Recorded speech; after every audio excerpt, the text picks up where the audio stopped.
The moon goddess, Ix Chel, patiently watched a spider at work. She could make use of its skills, she thought. Through careful observation and imitation, she soon became a skilled weaver. The sun god, Ix Chel, was impressed with her work and admired her from afar.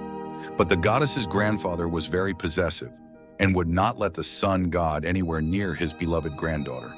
To get past the grandfather, the sun god disguised himself as a hummingbird.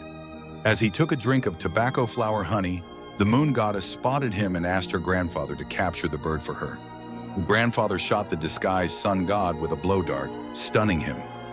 Ix Chel nursed the wounded bird back to health, and soon he was able to spread his wings and fly again.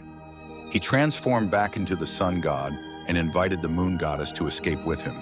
The two rowed away in a canoe, but the grandfather called upon the powerful storm god to help him stop them. Sensing danger, the moon goddess jumped from the canoe into the water below and transformed into a crab.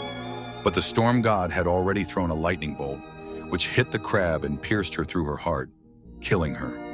Hundreds and hundreds of dragonflies gathered, buzzing songs and fluttering their transparent wings. They formed a thick, magical cloud over the moon goddess's body. For 13 days, the dragonflies cut, cleaned, and hollowed 13 logs.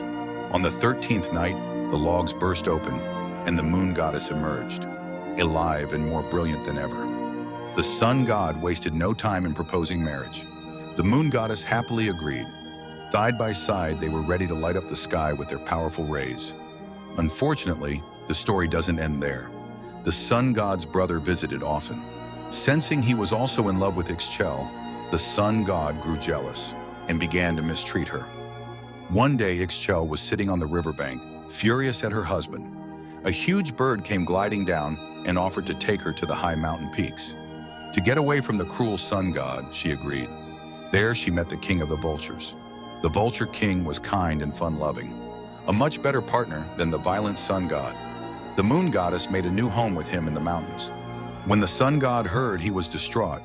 He hid inside a deer carcass until a hungry vulture came swooping down, then hopped onto its back and rode to the mountain kingdom, where the moon goddess now lived with the vulture king.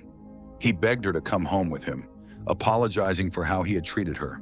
The kind and forgiving goddess took pity on him and agreed to go back. But Ix Chel soon began to show his true nature again. He struck her, scarring her face and dimming her bright rays.